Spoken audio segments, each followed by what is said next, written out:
ظهر دين المؤيد بظهور النبي أحمد يا هنانا بمحمد ذلك الفضل من الله. Ada saudara kita bertanya, Ustaz, berapakah jumlah bilangan mazhab dalam pengajian fiqh Islam dan apakah hukum kita ni mengikut mazhab? Lebih kuranglah dua soalan bergabung.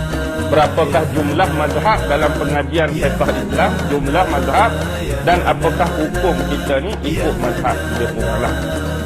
Jadi berapa jumlah mazhab? Berapa jumlah mazhab, Mak? Hak kita belajar, hak kita bertaklid hari ni berapa? Hak besar? 4 mazhab.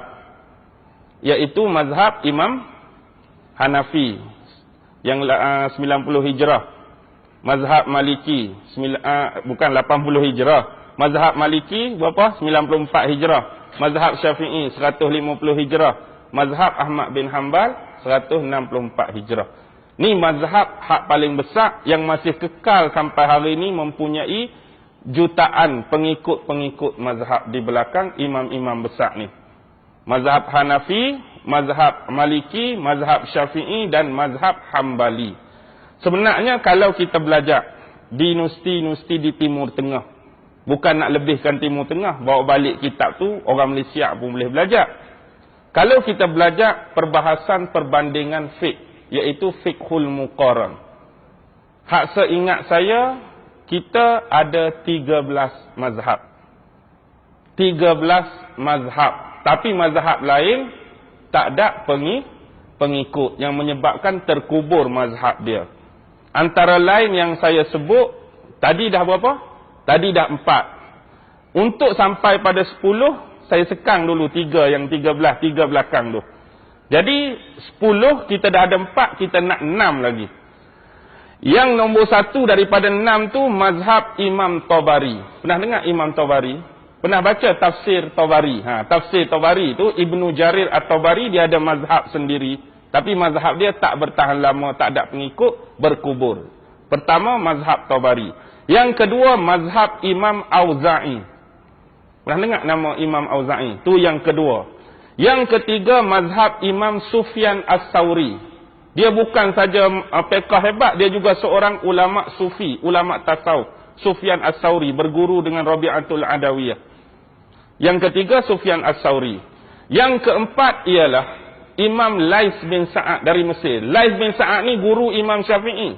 Imam Syafi'i bukan saja belajar dengan Imam Malik di Madinah, tapi bila dia pergi Mesir, inilah guru dia, Lais bin Sa'ad. Dikatakan Lais bin Sa'ad ni lebih alim dari Imam Syafi'i, tapi sebab dia tak ada pengikut. Tu yang keempat, mazhab Lais bin Sa'ad. Yang kelima, mazhab Abi Daud Al-Asbahani. Yang ni tak popular, tapi ada mazhab Abi Daud Al-Asbahani. Yang keenam, mazhab Daud Az-Zahiri, Imam Zahiri, yang ambil zahir ayat saja tu. Tu 6, campur 4 jadi 10. 13 tu sebab saya asing tadi, sebab dia lebih kepada Syiah, iaitu mazhab Syiah Ismailiyah, Syiah Imamiyah dan Syiah Zaidiyah. Jadi 4 campur 6 10, 10 campur 3 13. Itulah. Jadi perbahasan fiqh muqarran bukan semestinya satu hukum tu ada 13 mazhab ni, tak. Kadang-kadang satu hukum tu ada 5, kadang-kadang satu hukum ada 6, kadang-kadang satu hukum ada 7 8. Pandangan-pandangan imam-imam mengikut mazhab dan kecenderungan masing-masing. Jadi hak setakat saya belajar ada 13. Kalau orang lain belajar lebih lagi, ilmu dia lagi tinggilah. Apakah hukum bermazhab? Hukum bermazhab. Hukum bermazhab, saya tak alim, saya tak reti, jadi saya ni wajiblah bagi saya. Sebab saya tak alim, saya tak reti. Takut orang lain hak hebat, dia rasa dia terror, dia rasa reti, aku tak payah pakai mazhab. Dia tak payah pakai mazhab. Agak-agak boleh tak? Lepas ke tak payah pakai mazhab? Dia macam ni sebenarnya. Yang dikatakan tidak bermazhab. Bukan tak bermazhab, macam ni. Kita lah ni, kita ada penentuan. Kita lah ni, kalau orang tanya, hang mazhab apa? Kita mazhab apa? Mazhab Syafi'i. Ada satu lagi, dia bukan tak mau mazhab. Dia tak tolak mazhab. Tetapi dia nak macam ni. Dia nak sekiranya datang satu hukum. Kita kata hukum A.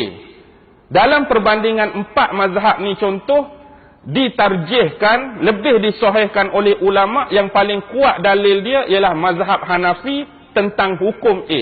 Jadi dia nak ambil mazhab Hanafi punya hukum. Datang pula hukum B, kuat mazhab Hambali, dia ambil hak Hambali.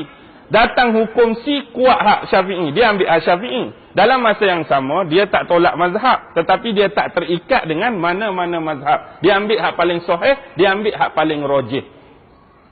Nak kata dia keluar, tak, sebab nak keluar apa? Ni dia ambil Syafi'i, ni dia ambil Hanafi. Tapi dia tak ada penentuan macam kita tadi, tak tertakluk tetap kepada Syafi'i. Dia ambil hak umum. Jadi apa-apa pun, dua-dua masih tertakluk dalam taklukan kemazhaban. Jadi ni satu cerita lagi orang yang betul-betul nak keluar. Aku nak pakai Quran teguh, aku nak pakai sunnah teguh. Seolah-olah tak mau terikat dengan mazhab. Agak-agak boleh ke tak?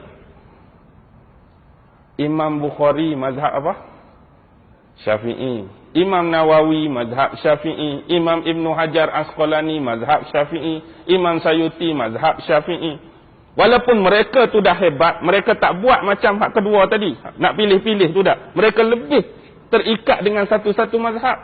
Syafi'i aku Syafi'i, aku Hambali, terikat dengan satu. Oh, hari ni hebat. Dia nak buat mazhab sendiri. Macam mana? Ambil terus dari Quran, ambil terus dari hadis. Boleh.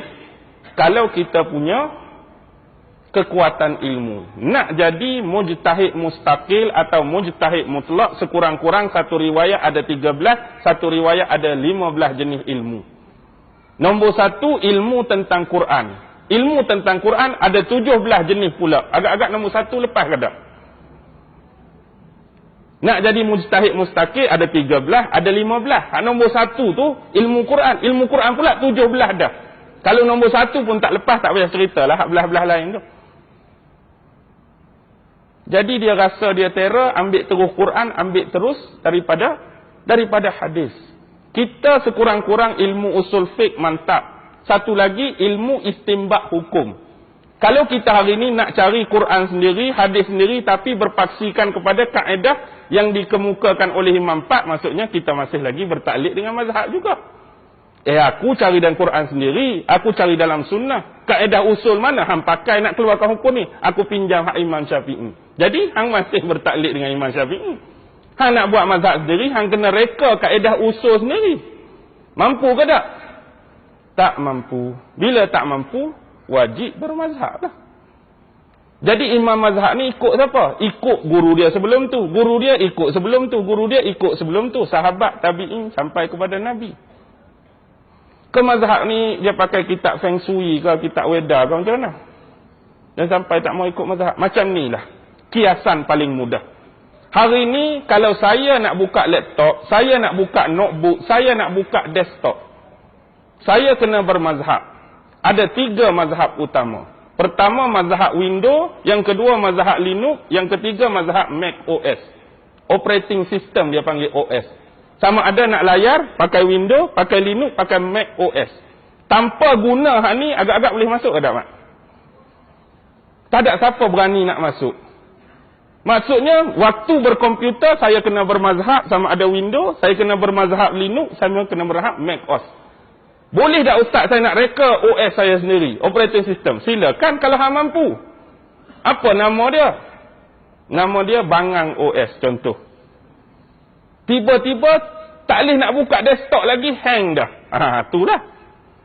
Ustaz saya dah reka OS saya sendiri. Tiba-tiba memang macam nama dia, jadi bangang sungguh. Desktop tak buka, hang dah. Kita takut OS pun hang, kita buat mazhab pun tak ada seminggu, hang juga. Hang tak apa lagi, jengkreng. Orang Kelantan kata. Jengkreng okey lagi, jengkreng kongkeng. Jengkreng kongkeng tu tak ada lah, tak boleh nak cakap apa lah.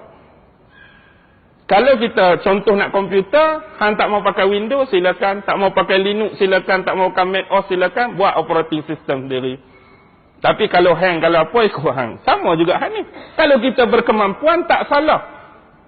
Pintu ijtihad masih belum ditutup. Siapa yang berkemampuan? Tapi agak-agak mampu ada? Tak mampu. Quran 30 juzuk tak lepas tak? Sunan Sitah tak berapa nak lepas. Hak saya duk baca-baca tadi lepas ke tak?